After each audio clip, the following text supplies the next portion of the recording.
Hi, Upper Bound. It's Elizabeth. I gotta say, I've really been missing you guys. I've been missing coming into work and just being able to leave my house. So I thought I could read you guys a story. I've been feeling kind of trapped lately. I don't know if you have too. So I thought I would read to you guys The Story of an Hour by Kate Chopin.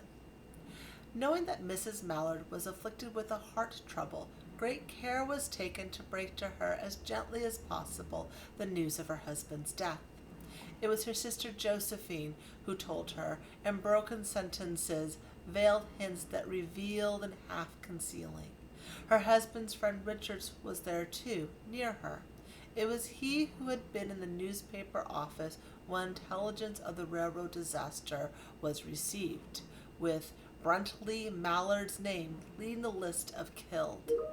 He was only taken the time to assure himself of its truth by a second telegram, and then hastened to forestall any less careful, less tender friend in bearing the sad message. She did not take the story, as many women who have heard the same, with a paralyzed inability to accept its significance. She wept at once and with sudden abandon in her sister's arms.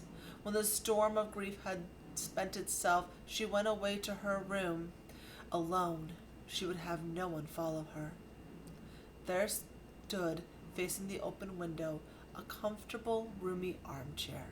Into it she sank, pressed down by the physical exhaustion that haunted her body and seemed to have reached into her soul. She could see in the open square before her house the tops of trees that were all aquiver with new spring life. The delicious breath of rain was in the air, and the streets below a peddler was crying his wares. Notes of distant songs in which someone was singing reached her faintly, and countless sparrows were twittering in the eaves.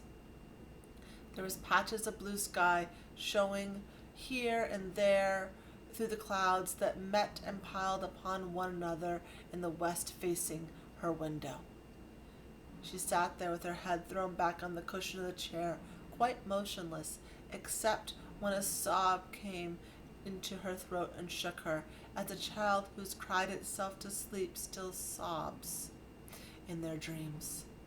She was young, with fair, calm face, whose lines bespoke repression and even a certain strength. But now there was a dull stare in her eyes, whose gaze was fixed far off yonder in one of those patches of blue sky. It was not the glance of reflection, but rather indicated a suspension of intelligent thought. There was something coming in her, and she waited for it fearfully. What was it? She did not know. It was too subtle and elusive to name, but she felt it creeping out of the sky, reaching towards her through its sounds, the scents, the colors that filled the air. Now her bosom rose and fell tumultuously. She was beginning to recognize this thing that was approaching to possess her, and she was striving to beat it back with her will, as powerless as her two white slender hands would have been. When she abandoned herself, a little whisper would escape her slightly parted lips. She said it over and over under her breath. Free, free, free. The vacant stare and the look of terror that had followed it went from her eyes. They stayed keen and bright. Her pulse beat fast, and the coursing blood warmed and relaxed every inch of her body. She did not stop to ask if it was a monstrous joy that held her. It was clear and exalted perception enabled her to dismiss the suggestion as trivial. She knew that she would weep again when she saw the kind, tender hands folded in death, the face that had never looked upon her save with love, fixed and gray and dead. But she saw beyond the bitter moment a long procession of years to come, which belonged to her absolutely. And she opened and spread her arms wide to welcome them in. There would be no one to live for during those coming years. She would live for herself. There would be no powerful will bending hers in that blind persistence in which men and women believed that they had a right to impose a private will upon a fellow creature. A kind intention or a cruel intention made the act seem no less a crime as she looked upon it with a brief moment of illumination. And yet she had loved him sometimes. Often she had not. What did it matter? What could love, the unsolvable mystery, count for in the face of this possession of self-assertion in which she suddenly recognized as the strongest impulse in her being? Free, body and soul free, she kept whispering. Josephine was kneeling before the closed door with her lips to the keyhole, imploring for admission. Louise, open the door.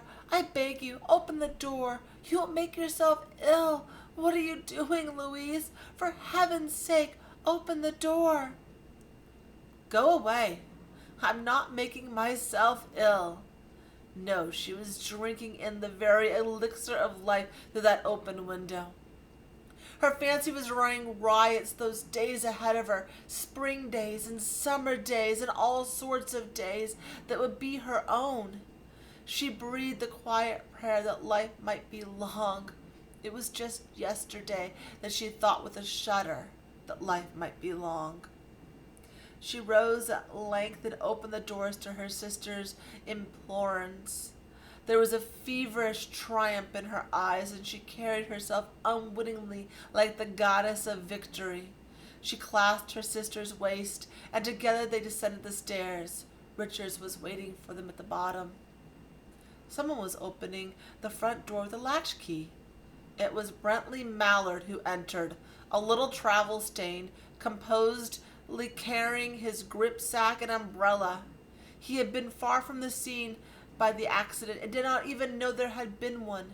He stood in amazement at Josephine's piercing cry, at Richard's quick motion to screen him from his wife's view.